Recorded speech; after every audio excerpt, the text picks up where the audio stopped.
Hey there! Christian Persecution and Martyrdom II, Lecture 17a, dealing with statistics. So we're done with individual looking at countries, or looking at individual countries, better said, and now just finishing up the last couple of lectures here. So black text here, the map below that you can see, big one, shows the top 50 countries known for persecution against Christians, and I need to memorize everything on there. No you don't. It's just for your enjoyment, for your entertainment. Sad to say, it's not entertaining at all. You can find number 1 in there, it's Afghanistan, and number 2, North Korea off to the right, and so on, up to 50.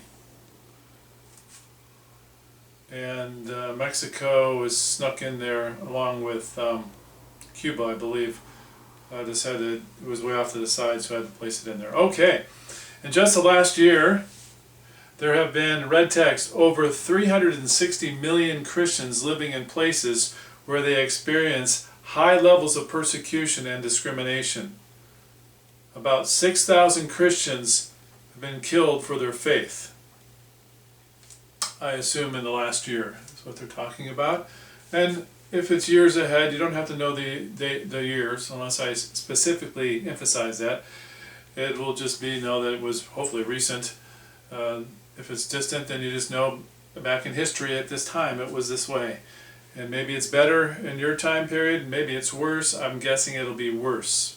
Black text, 5,110 churches and other Christian buildings were attacked this past year. 4,765 believers detained without trial, arrested and sentenced or imprisoned. That's a lot. It is. Many would say, red text, there are more Christian martyrs today than there were in the Bible 2,000 years ago. Is that right? Are they right to say that? Black text. Part of the reason behind this might just be because human population numbers are higher than ever before, and in general, red text, 1 in 4 people chooses to follow Christianity. And Christians are believed to be the most persecuted religious group when a global perspective is looked at. Black text, Open Doors has monitored Christian persecution worldwide since 1992. North Korea has ranked number 1 for 20 years, since 2002 when the watch list began.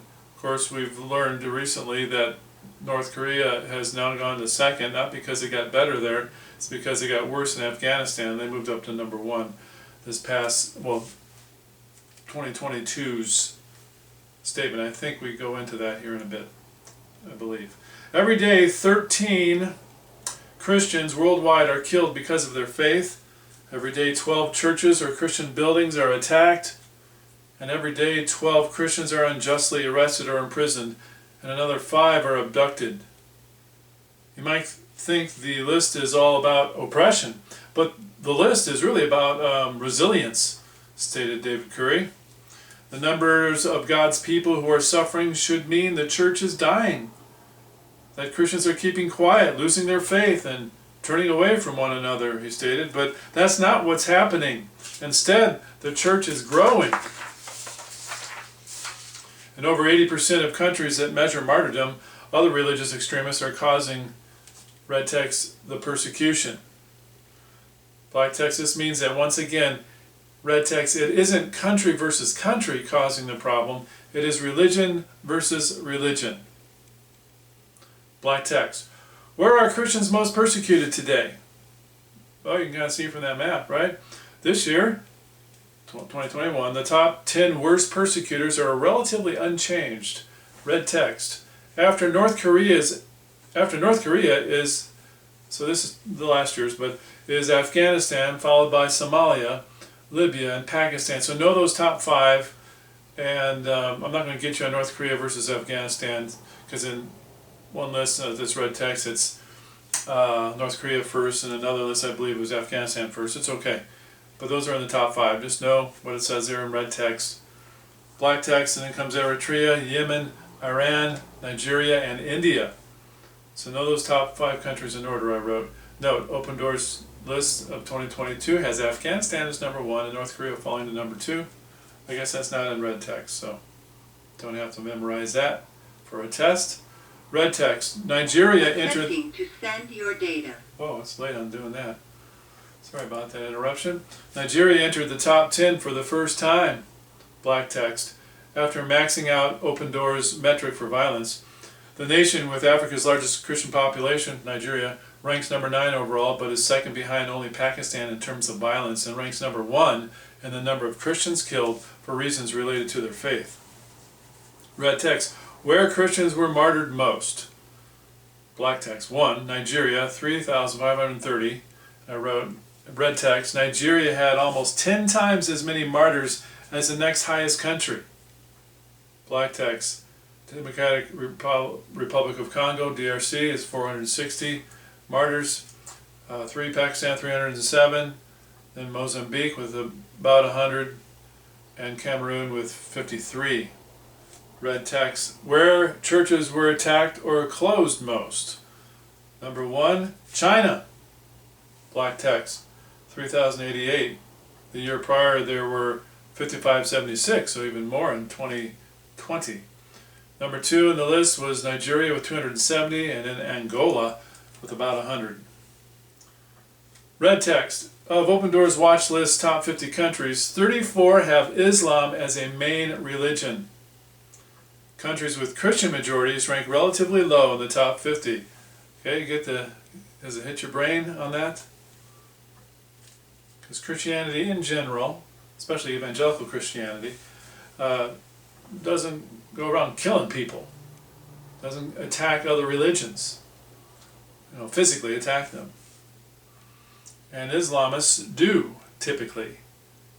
Black text and include Colombia, number 30, Cuba, number 37, Ethiopia, number 38, the DRC, number 40, Mozambique 41, Mexico 43, and Cameroon 44.